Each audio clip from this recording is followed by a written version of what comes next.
This is Motivation. I'm Lori Joy Kingwell. And I'm Chrissy Van. We're two dreamers on two wheels inspired by our community. And celebrating the voices we're just lucky enough to discover along the ride. So if not already, like, subscribe, follow along, do what you gotta do to not miss an episode. Imagine you're riding a motorcycle, the wind in your face, the road stretching endlessly before you. But as you ride, tiny bugs begin to splatter against your visor. Each one starts as a small agitation, but then they start to build up and collect and collect. One more thing on the mile-long to-do list, messages coming in at all hours of the day, constant pull to do more, be more. Felt right. Soon, the clear view you once had is obscured. Just like those bugs on the motorcycle visor, our lives can get clouded by the ceaseless flurry of events and emotion. And it's in these moments that everything starts to feel agitated, and clarity seems like a distant dream. The lens through which we view our world becomes stained, making it harder to see the path ahead. But here's where we take a moment. We need to take steps and recognize the need to pull over, to step away from the chaos. It's time to clear that visor and take the time to regain a perspective that's unclouded by the fight, flight, or freeze response. In this episode, we'll learn how to pause, breathe, and look at our situations through a clear prefrontal cortex. We're not just surviving, we're thriving. We'll explore strategies, stories, and conversations that help us re-examine our thoughts, reframe our challenges, and rediscover the joy of a journey viewed through a clear lens. This is the Motivation. We're talking about this today because this was just me. And I'm just coming out on the other side of it. And I thought, as Chrissy and I usually do with our episodes that you and I talk, we're like, when things are taking place in our life, and whether we're just like really in it or we're on the other side of it, I'm like, let's talk about it. Because if you're it's not the us, only one. yeah. And if it helped us in any capacity, or we felt alone in it for ourselves, we're like, let's talk about it. Let's see if anything else resonates with anyone else. I know for a fact that this will, because the reality of it is that we're taking in information at a pace that we never have as human beings before. Once we really had the internet and we had social media and all those different things, we have access to everywhere, the planet, right? Everyone, everywhere, in a million different facets. And so we're seeing pictures of people's lives in a way that we never saw before. So, our nature to compare is there. So it feels that like I'm not doing enough, I'm not being enough, the enough that we spoke to in the intro, the more. And then you also have the accessibility that we have. I remember even when we had cell phones, we didn't carry them around everywhere we went. And we do now, and messages and phone calls. You have people that get quite upset if you don't answer the phone right away or you don't get back to them right away. There's this entitlement to our beings, ourselves. And so this input that's coming in at a rate that we haven't evolved yet to be able to process at the pace in that it's coming in. And our nervous systems are getting kicked up like never before. Anxieties, depression, all these different things, mental health wise, are at an all-time high. And I had it was 7 months, I guess. And it was a beautiful, magical, in many ways, 7 months, because there was all these really, really fun, expansive trips and mini trips, big trips, all the above. It was like my year of play. I was coming and moving through grief, as well as stepping into this really playful space of just, I'm alive. I'm going to just fully live that out. A lot of goals and moving towards those. And so it wasn't anything in which I was trying to escape or run away. I was deliberately making these plans. I was very, very conscious of what I was doing throughout, even like making sure my daily practice was there as much as possible. There's always those not slip ups, I would say, but where consistency gets hard when you're traveling or whatever it is. But I did a pretty decent job of that, and journaling, gratitude, all those different things to keep me very centered and and clear in where I was going, and what I was doing. But it didn't change the fact that I was around a shit ton of people at all times. I was still doing, you know, my business, our podcast stuff, family stuff, moving through, you know, selling of my auntie. There was a million things that were happening. And so the input was enormous. And it was bugs on the screen. I could feel that I was in a more of a fight, flight, or freeze state of mind. Why I say that is my nervous system was going into survival mode. So I was seeing everything through. We already have like the negativity bias, but I was seeing everything through the lens of a subtle threat. So like even people being around me or talking within my vicinity felt like an intrusion upon me, an offense to me. And I knew that I didn't feel that way about people. I love people. I knew that I didn't feel that way about my life, but everything felt very intrusive, and I felt very easily agitated, very easily annoyed. And I was kind of constantly running to be in a bedroom by myself, a bathroom by myself. I was just stealing this time away and alone. And so normally way back when I would have just been like, people annoy the fuck out of me right now. And I wouldn't have really done much about it, just hoping the people would go away. Like, the people never go away. We're in society.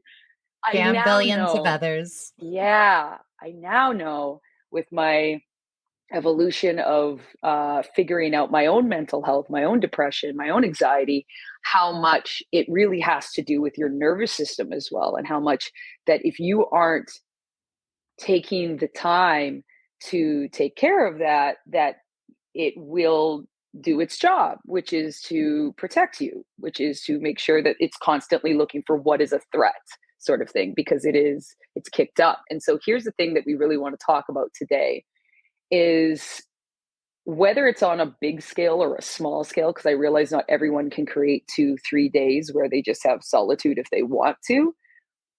But what I really want to put through to everybody today is the difference it can be. And I'll talk further about what mine look like, if there's anything in there that could be helpful for yourselves. But the noticing and the being aware and being really proactive about prioritizing that time to be able to process all the information and all the things that you're doing in a day. You might not be able to do that on a constant weekly, and we call it like the releasing of the valve. But even when you're releasing of the valve, life gets really busy. It's hard to have that capacity of real, or I say real, there is no real balance because it changes at all times. You're going through different spaces and places and experiences. But when that really is happening within you, the real necessary need to slow down, to stop, and to process the information and tell your nervous system and your limbic system, a tiger isn't chasing me. I'm okay. So that you can go back into your thriving brain so that you can see things from a clear state of mind. Because again, all of my interactions, all of my even choices, my creativity wasn't there. I couldn't see clearly. My goals were getting mucky because I was looking through survival. And when you're in survival, your brain's not open to creativity and learning. It's like, I don't have time for that. I'm just trying to keep your ass alive. And it's something in which I just really don't think that it's talked about enough. Yes, the like, slow down, take time, but like quite literally of like the imperativeness of put the brakes on hard and put all of that energy and time into going into a quiet space so that you can come back out and live a healthy life, even if you go back into the race of it all, but that you have a capacity to do so. I'll stop it there before I go into the rest and let you talk, Chrissy. Yes.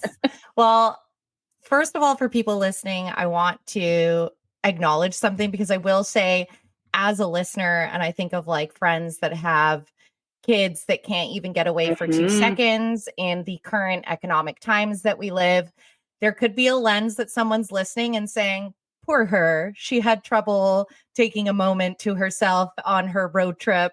and being in grace and traveling around. And I just want to acknowledge that it could sound that way to a degree.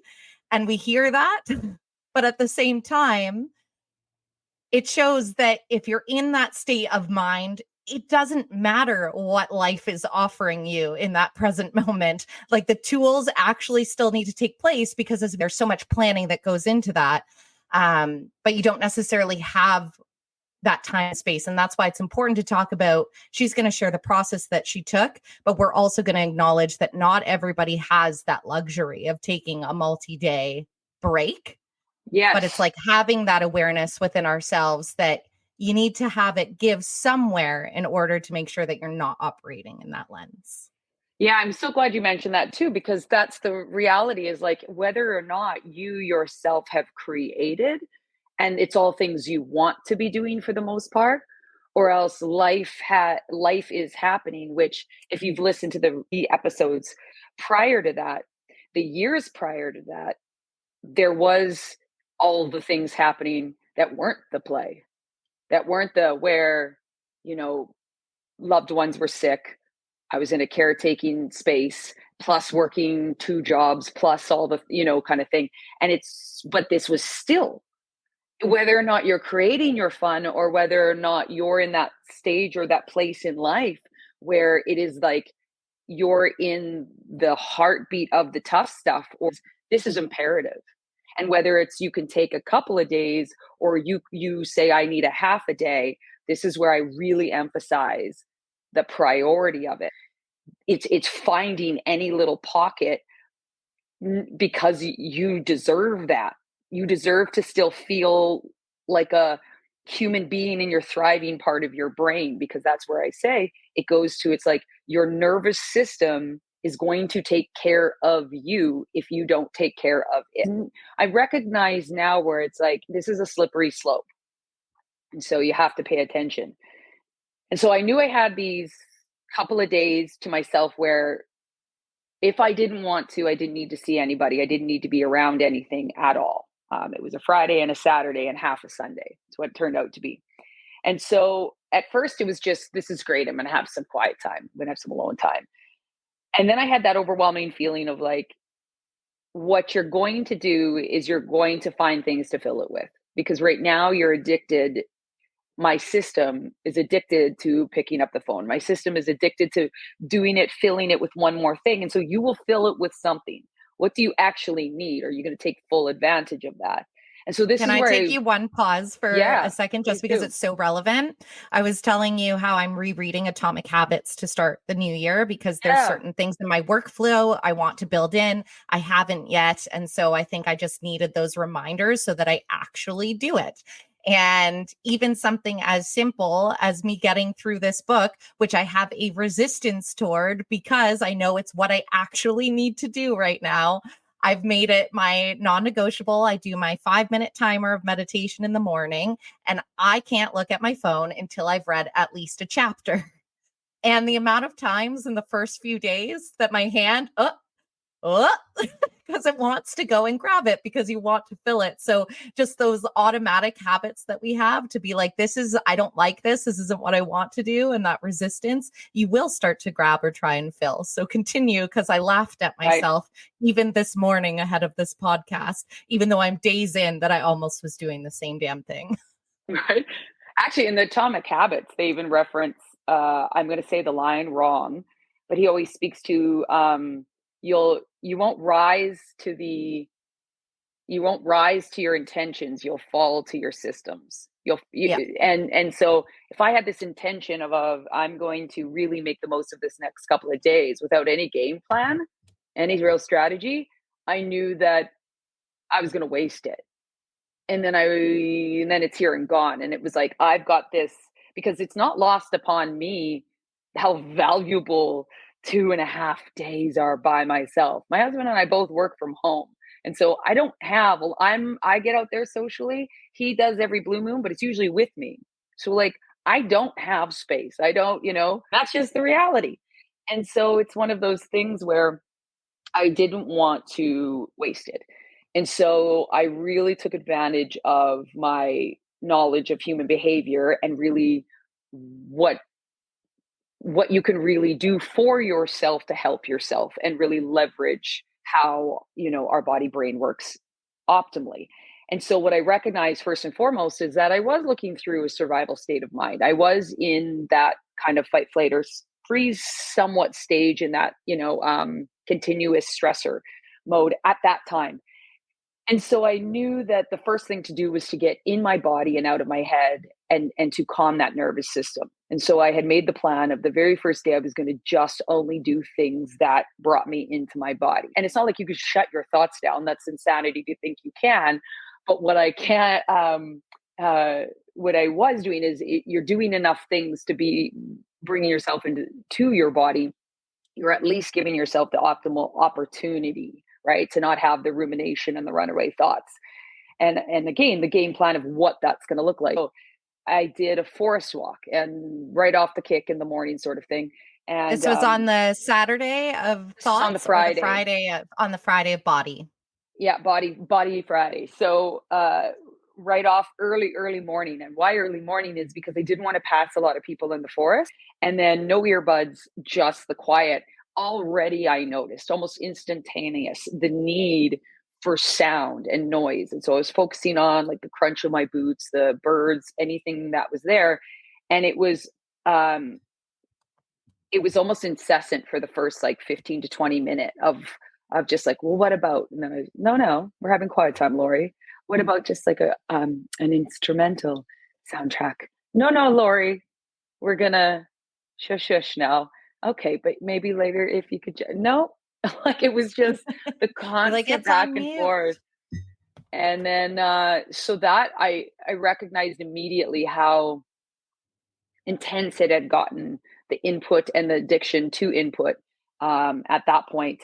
And so once I finished kind of the walk, and even just the drive, I wasn't able to like listen to everything. And I like to get where I'm going in the vehicle. And so I made myself follow the slow lane and be okay with it. Oh, for you, that's a big one. It's a big one. It's a huge one. If you've heard in our previous episodes, she has been a wild, angry driver in her past.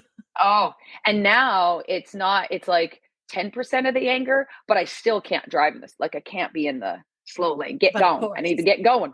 And so I was just constantly putting myself in a position where I just had to be in my body, and not trying to get to a destination, not trying to get to the thing, do the thing, all the things. So the rest of the day included things like just listening to instrumental music and dancing, just like being in my body, closing my eyes, just going with movement, breath work. It was everything from painting. What else was I doing? Orgasming with my vibrator. Like it was all these things. That'll get you in your body. That'll get you. And I would just move. And I was really in a place of listening. So I would just kind of be like, what do I do? I have a question. Yeah. As you were immersed, was there anywhere in your body that you could recognize like that survival mode, that feeling that you were having where it was culminating? Good question. Yeah, my chest and my shoulders. And so I felt like that was, and it's funny because the more that I had the pull factor to call, the other thing too, I don't even really enjoy the phone. I don't call. All of a sudden I want to call everybody. It was like my brain and body were trying to find any excuse. They were like, but do you want to call today though? You should call so-and-so. And I was like, I don't even like the phone. What are you telling me to call people? But it was just but it was just this tightness in this of what are we doing here, Lori? What are we doing here? And most of it was quite enjoyable, but I found in the in-between moments, this incessant pull. And then it loosened and it loosened and it loosened as the day went.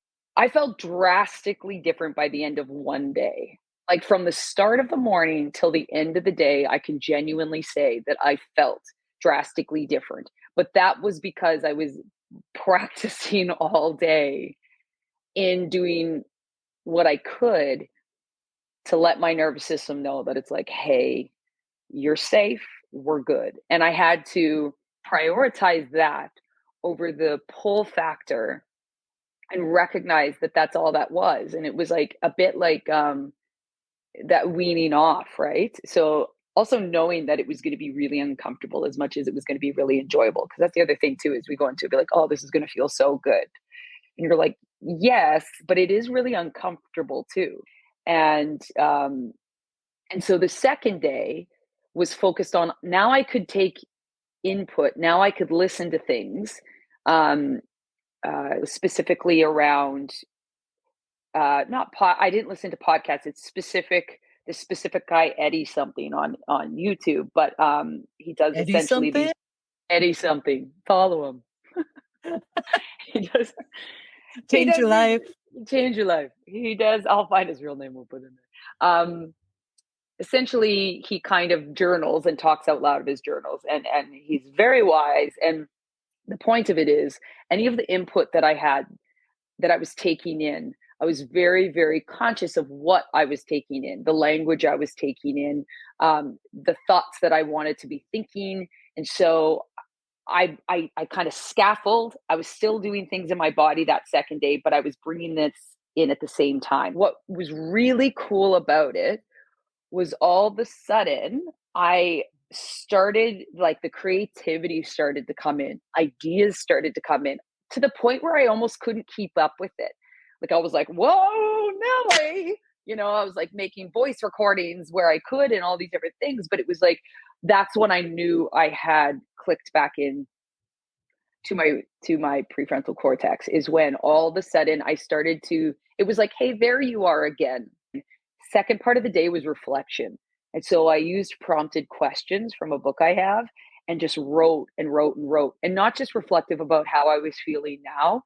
They were a lot of questions of, like, how do I see life? And what have I learned over the last 20 years or 30 years that now how do I view the world? How do I view others? How do I view myself? What is my capacity and capabilities?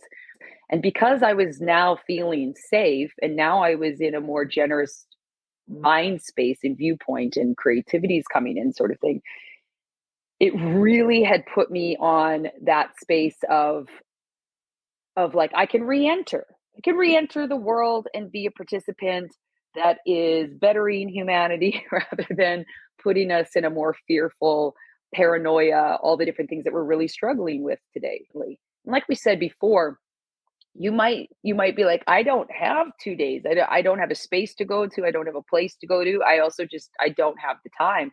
And that's okay. That's okay. That it doesn't need to be that. I need that personally. That's more what I personally need. Therefore, I prioritize it and I figure it out. But and also, I've created a space where I can do that, right? You know what I mean?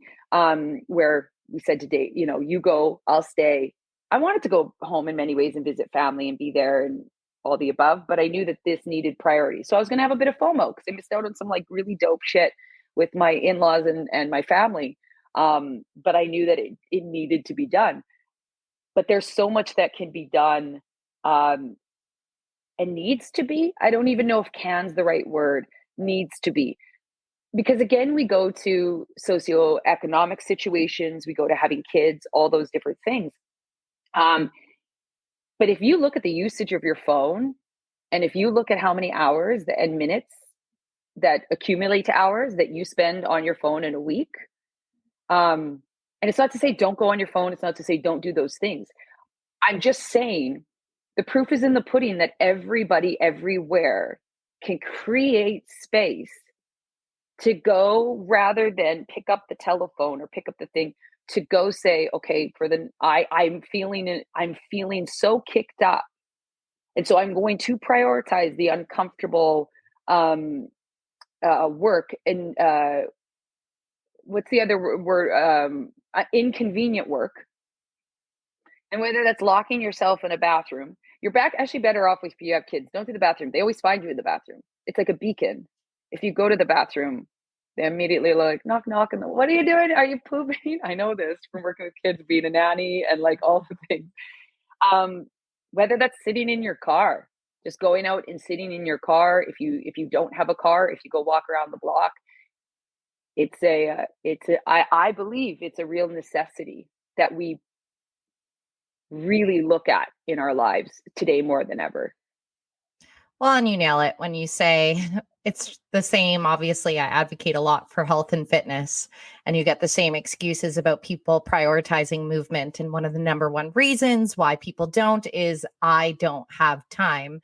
And if you actually do an audit, exactly as you say, with hours on the phone, I can almost guarantee maybe there is like this minimal, and I mean probably under 1% of people that are like, nah, not me, my hours of usage way down. But like the majority of human beings, you can find your time right there.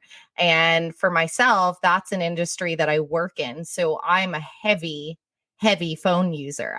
However, anyone that knows me knows that airplane mode is one of my best friends. And I don't make any bones about it. When I go and I take off, it's like legitimate offline time. I have rules over using my phone at night. Like if my husband and I are hanging out, there's a certain time I will no longer respond to you. And it's nothing personal. It's because I need to take that time and space. And those are small intentional moments. Like that is the tiny sliver of an example of what Lori is speaking to, because you may not actually be able to carve out that day or that half morning, but there's also ways to keep yourself in check. It kind of goes back to the fact that I'm reading Atomic Habits again, but everything is that 1% better every day. You can do that same type of philosophy in your life of like, if I can only take 1% of my day, let's say you're that one person where 99% of your day, you have no choice, and there's absolutely zero way you could prioritize yourself, which again, I highly doubt that is actually the case. But let's say, then take that 1% and actually do it. And to be honest, even when taking that 1%, that's when you're going to realize to what Lori's speaking to is yes, taking those moments, it sounds so nice in mental theory, but you actually will end up observing your addiction to all the things that we use to fill the time and space. Without a doubt. Shared really honestly, end of August, first panic attack in many years. I hadn't had one since 2014. I now recognize a lot more because it's the running joke, but I injured myself in May and didn't realize how much that pain and inflammation and chronic pain every day was impacting how my body operated, how I showed up. I was operating very much unlike myself because my nervous system was so kicked up. And then on top of it, I really wasn't recognizing something that I needed to recognize in my working life.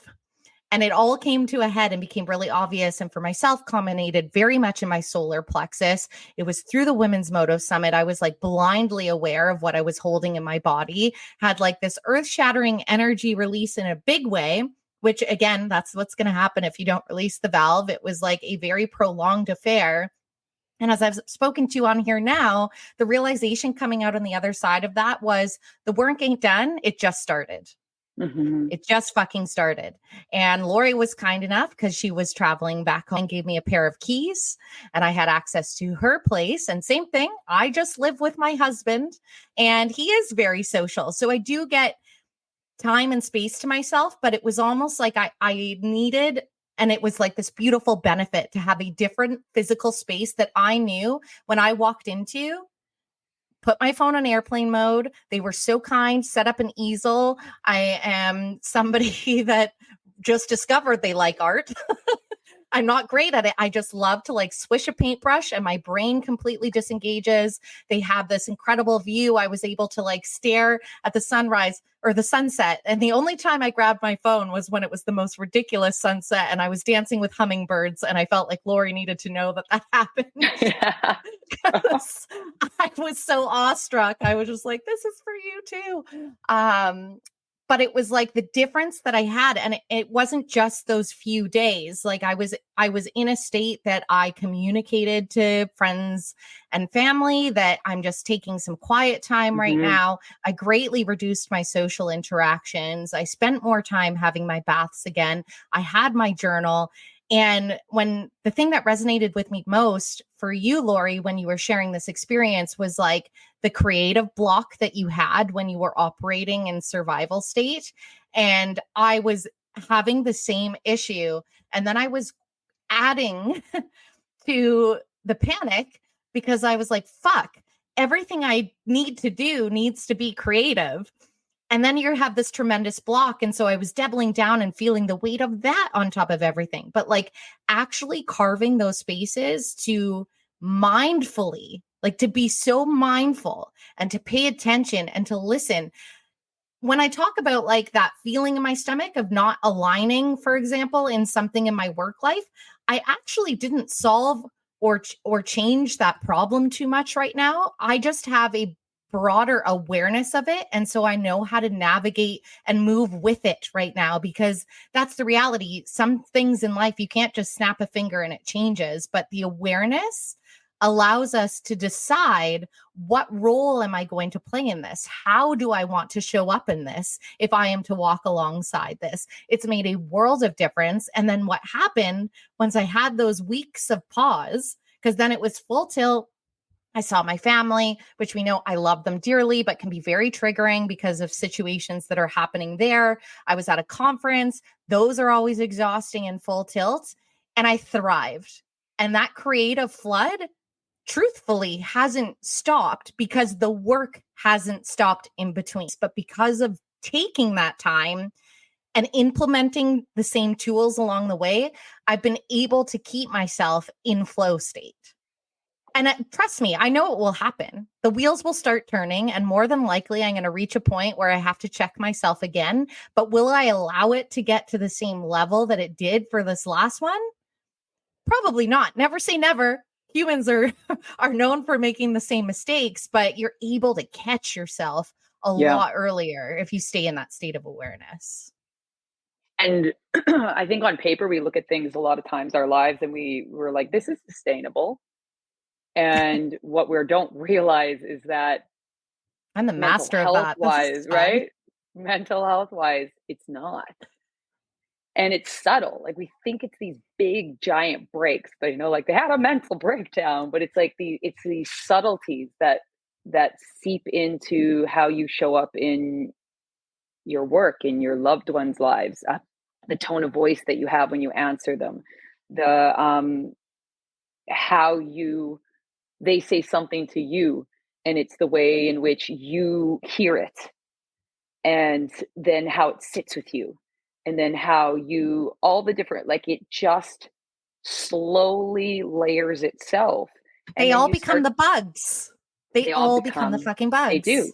And then you can't see clearly. All you can see is this messiness on your screen, and everybody's in your way, and you can't. And it's those things, if that's not, there's more than one truth that's taking place. And we cannot, it's just, there's no way around it that we can't expect the world outside of ourselves to pretzel itself in a way so that we aren't triggered because we're in a survival state. Again, having that contrast and that awareness of, oh, I'm doing that thing where I'm only seeing through this lens. And it was only lasted about a week or two. And I was very upfront. I'd say out loud to people, I would say, I'm trying to not be, I got 2 weeks till alone time. So I'm really trying not to be around humans right now. We recorded one like this. You showed up to my place and you're like, this is the exception to the rule, but you get what you get. You get what you get. Because I was being very honest, where it was like, this is a me thing. This is a me thing. This is what I have a capacity for. It's not anybody else. This is all me. And so I was being as honest as I could everywhere that I could when I was having interactions, not as an excuse, but as full transparency. I was doing the best that I could with knowing that my nervous system was on fire. And that's the reality, is like, you can't just say, hear no evil, see no evil when this is taking place. And that's why I also say, it's not really a choice. We think it's a choice. We pretend it's a choice, but ripple effects into all these avenues and areas of your life. And it can really make a mess of things. It can really, your intention is to live this really whole life and this well-being, and I hate to use that happiness word because it can get so distorted. Joyful, complex, but joyful ultimately. And the reality of it is that you can't do that if you're in survival state. It's an impossibility. And Well, have you to say nervous system yeah. on fire. If you leave something on fire, what happens? It House burns the burns fuck down, down. down. Yeah. Now more than ever, because I can't state it enough, is like we've never been here before where we've had to process information input at the rate that we do. And we have had no time as a species to evolve to where we need to be in our mental capacity. And so you think of even like a computer, if you open too many tabs, if you have them running for too long, your computer freezes. You got to shut that shit down. You got to reboot it. You got to let it sleep. I used to say to people all the time, and I was like, yeah, I'm just like operate like I have 12 Google tabs open all at once. Ha ha. Like that used to be something that I would say and just like laugh it off. Like, how hilarious am I? Yeah. And then I was like, wait a second, that's a choice to operate that way. It is. Like it took me a long time to realize that was a choice, that I could shut some tabs and that I shouldn't wear that as a badge of honor, because not only are we not equipped, but I also think the more doing that we do, we start to wear it like that's a badge of honor. And I think that's also a byproduct of what we're exposed to, because it gives this illusion. You know, a dear friend of ours who's in the thick of motherhood right now nailed it on the head of saying, how can we expect moms to like take those moments for themselves and feel like they're doing it right when all they're exposed to is somebody with a perfectly polished house and a happy baby and all of this. And in any facet of your life, you can see that comparable and feel, I am not enough. Mm-hmm. Mm-hmm. And I think that's it too, is like we're then also looking on the outside to see what everyone else is doing, to see if my life makes sense, if I'm doing all the things that makes a life worthy of being. And this is also what we're talking about today, is the opportunity to quiet that and to go inwards, and then to have the listening, because I didn't have ideas because I was inspired by somebody else. I didn't have ideas because I was witnessing something on social media. And when I was having those moments of clarity and when I was having those moments of aha, it was coming from, obviously everything's highly influenced by the information you've taken in, but it was as close to me speaking to me in those moments. It feels different. Like I there's like a warmth, there's like a knowing when it genuinely feels like your spirit's talking to you versus your head's talking to you. There's a calmness, there's a quietness, there's a gentleness, there's a lovingness that is just different. And the only really way to get access to that is to have those quiet spaces and times. And not just in 2 days, but sometimes you need like a real, you know, essentially fast of the brain, fast of the nervous system, fast of the immune system. Like I needed to fast it all. And after our big weekend at the moto show, I found this is actually, and it makes sense because we were working 12-hour days for 3 days straight. And we had the energy of hundreds of people. Our energy was up. And like the lead up was very short. So there was like lots of not stuff really to slowing, do. getting into it. Yeah. So there was a lot going on. And actually, this is the week to follow that I've noticed my nervous system's like buzz. So doing a quiet walk a little bit yesterday, and making time where I could spending an extra couple minutes in the shower just focusing on the water hitting my body, sort of thing, because I haven't had the time to. It's not like I could take 2 days right now to be like, I'll go back in again. It's I'm we're all both, you and I, with all the flexibility that we have some big goals and big dreams, and we're working really hard to meet those. And so, again, we're on here at 7:30 a.m. And it's not that you want to be so regimented that life is regimented, but at the same time, you're like, these things serve you. Like I compare it to the gym, the amount of times people are like, ugh, like I have to do this. Like they serve you. And eventually when you have that recognition of just how far that propels you, it doesn't feel like work anymore. You're doing the work, but it doesn't feel like work. Yeah. Yep. So let's get our song before going. She gets more specific, motivation. Beautiful. Get specific. So the specifics. if you had to break, like really get the bare minimum, if you get home and in the car, sit in the car and just like set your timer for 5 minutes. It's going to be uncomfortable. You're going to have to prioritize it. You're going to have to decide even what that looks like ahead of time, and just like sit in the quiet of your car and just be in a state of noticing. But have something where at the very least start at once a week and move it up to a couple times a week. If you have a crazy schedule, make it so that like that's what I do every day, you know. And if you do have space and time, or you can see a reality in which you're like, I could ask for a day. I could do a day where I go stay at a hotel, or I just say to my partner and to whoever it is, hey, could you be out of the house for like a solid 12 hours?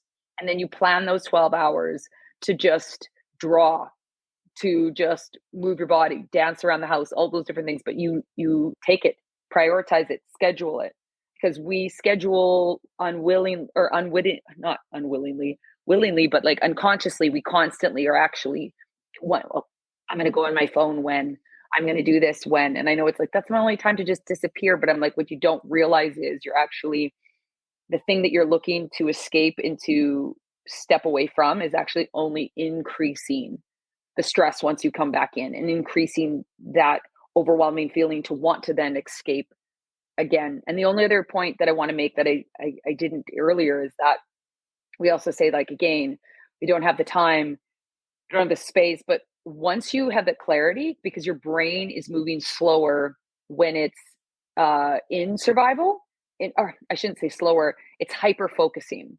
And so therefore you get caught up It's aroused. It's aroused. And so you're not able to have that clearer thinking, which you spoke about. And you're actually saving more time because you can make decisions easier, clearer, all those different things. You can become more, you actually save time coming out of it, because you're not getting, all agitated and flustered and in your head and all the things. So you actually save time by going in and prioritizing that time as well. But like, fit it in micro moments. And if you can, get a glob of it. I love that. It's a scientific term, glob. I want to get to mine, but we've updated the motivation.com and slowly adding more components to that space. But what I really think that we should do, Lori, is have a book club space of all the reads that have really helped us. And I'm just curious, for those that have a glob and want to do some of this work, what would be your pick of a read that would help them really understand how to get into their body? Because I know that you were saying, like, leading into it. Yeah. I would say one of the best books is, oh gosh, how I completely put her on the spot here. I'm picturing the front. It's a blue cover with a horse, Chrissy, a horse galloping. Attachment. Why can't I think of the, Dave's reading it right now. Living Untethered. Living Untethered is a great book. Very simplified understanding of how we cling attached to the thoughts that we are thinking, that sort of thing. So Untethered by Michael Singer. It's my go-to when I just need a quick reminder. I used to carry it always with me when I travel, sort of thing, especially when I go home to Saskatchewan, where I felt triggered often. I would be like, living untethered. So that would definitely be the one that I'd get if I were you. Marvelous. I'm going to make sure that I get a page going on the motivation, because I know we talk about all these different things that have sparked in us and good reads. So Eddie's YouTube. Put Eddie there. We'll make sure Eddie is top spot. Right. Like, you know what's funny is that human, Eddie, is going about the world right now. No idea. No idea. He has been so heavily talked about this morning. Star of the show, That's really. why I was like, right? That's why I'm like, Eddie, what is your... My motivation maintenance, you're going to be like, fuck this girl with the journal again. But listen, hear me out. Hear me out. So I talk about how I became really aware of, it was just like this nest ball of anxiety and just different emotions that was residing in my solar plexus. Like if I could describe it, it looked like those dog balls that they'll play with where it's all the different colors and it's just knotted into one thing. And I became acutely aware in the fall that that's something that I've been carrying around for some time and not released the valve, not looked at it. It had been stuffed. And once I did a lot of work paying attention to what was in the body, you can't ignore it anymore. So what I have found really helpful, because as I say, I didn't just let it go. I'm like, this is where the work begins. I basically, like, as if you're undoing a necklace, got a few knots out of it and became aware, but it's not like I unraveled the whole thing. And so I actually will self-audit like the how am I feeling in my body and actually write it down. And I feel like even if it's something you say out loud and don't want to write down, it's actually incredibly useful to take that moment to identify, because you have no choice but to take, even if it's a minute, to just quietly stand and listen to what am I feeling, where am I feeling, and get curious about it and actually write it down. It's just going to help you continue to pay attention to those cues. Because your body's trying to speak to you. Your body's trying to speak to you. And in my case, I hadn't listened to it in a really long time. So all of a sudden it was shouting. And now we can have pleasantry and conversation, you know? Now I've read. Like, hey, you want to look at this. Yeah. Also, great news. His name is Eddie Pinero. Yes. We've identified. He's his channel, I would highly, highly, highly recommend. Eddie, and then Pinero is Pinero. I would highly recommend if you're looking for anything that to listen to in the morning throughout your day. It's a great one to like put in any of his videos. You don't have to watch them. He just talks into a microphone most of the time. It's just mainly the listening. But I find he is a great one to help you with your thoughts when you need a little bit more support or just from daily reminders. That's all. Yes, Eddie. Eddie. What is your fuel stop? Little quote. Let's say here. Sometimes our stop doing list needs to be bigger than our to-do list. By Patty Dye. Love it. I'm going to reverse back into motivation maintenance for one hot second before mine. Let's go there. This one's so fucking simple, but it's just funny because I'm somebody that has a lot of things in my calendar. Turn off those stupid notifications on as many apps that you don't need on your phone. But why? Why would you want that? Ding, ding, ding. Right? Ding, the ding. push notifications, turn it off. Yes, it is designed to lure you in. It's funny because mine was just about a doctor's appointment, which there's merit to that. I need my calendar reminders, but I had just downloaded a different app for work and didn't realize I hadn't hit that notification setting. And I remember by the end of the day, I was like, Jesus, like so frustrated because I hadn't clued in yet, right? So it's just like bing, bing. And then later I was like, why the fuck is this happening? And got rid of it. But if you are somebody that has especially social media push notifications on, you will survive. If you don't see who liked your post in that moment, you will survive if it's not suggesting something to you. I promise you, if there's just one thing that you do to help your life today, that is it. So, you know, motorcycles don't have a reverse gear. Well, mine doesn't. No, I was going to say that. But I just straddled my bike and walked the legs. You pushed me. I pushed you from the front. And we went back. And also, a little thing about the ding, ding, ding, dings is that the reason why they have that is for your dopamine hits, because you're like, ooh, socialization. But here's the thing. It's actually stealing joy from you because it's false dopamine, because even though you're getting it for that split, it's not false dopamine. What it is that you end up needing more and more and more to reach those dopamine highs, not like serotonin, which is actual connection and all the things. You can't ever just hit the limit of that. But what you're doing is when you do something that you would actually enjoy with dopamine, it doesn't land because you used all that up on stupid social media dings and all the things. Yeah. So it's actually robbing you of the dopamine hits that are worthwhile, because they don't land, because you've used your tolerance is now up because of the ding, the ding, the ding, ding, ding, ding, ding. Does getting robbed sound fun? No, don't do it to yourself. There you go. That should be my quote. But it's not. It is by James Barrage. We'll never know. Maybe we will. Mindfulness is simply being aware of what is happening right now without wishing it were different.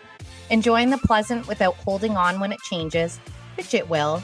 Being with the unpleasant without fearing it will always be this way, which it won't. Good old James. Thank you, James. And thank you, Eddie, for being our guest today. Well, folks, that is your motivation. You've just listened to the Motivation Podcast with your host, Chrissy Van, and me, Lori Joy Kingwell. Thanks for joining us along the ride. We've got new episodes dropping every Monday, and we're all about community. So follow us on Instagram at Motivation Podcast and visit our website at themotivation.com. And in the meantime, tanks full and full throttle.